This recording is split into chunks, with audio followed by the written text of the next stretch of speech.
नमस्कार, ब्युटिफुल हमेशा मराठी यूट्यूब चॅनलमध्ये आपले स्वागत आहे। आज मी तुम्हाला दातदुखीवर काही घरगुती उपाय सांगणार आहे।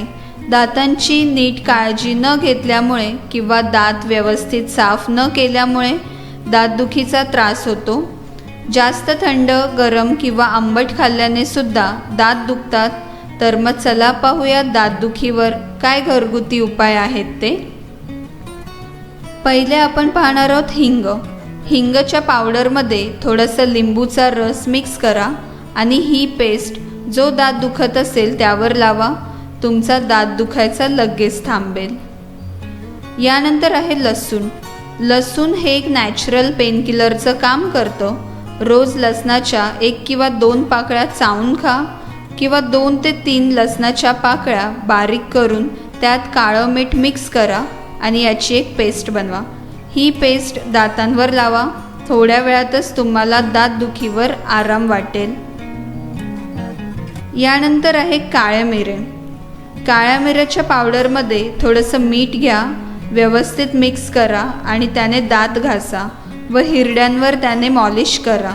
नंतर साध्या पाण्याने गुळण्या करा। यामुळे हिरड्यांना सूज येणे, हिरड्यातून रक्त येणे, दात दुखणे या समस्या दूर होतील। तसेच पायरियाची समस्या पण दूर होईल। यानंतर आहे कच्चा कांदा चावून खाल्ल्याने सुद्धा दातदुखीचा त्रास बरा होतो। यानंतर आहे पुदिनाची पाने सुकवून घ्या। नंतर ही पाने बारीक करून त्याची पावडर बनवा आणि या पावडरने दंतमंजनसारखे दात घासा।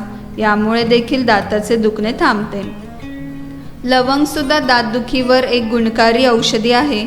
जर तुमचा दात दुखत असेल तर कापसाची गोळी बनवा आणि ही गोळी लवंगाच्या तेलामध्ये बुडवून दातांवर दाबून धरा।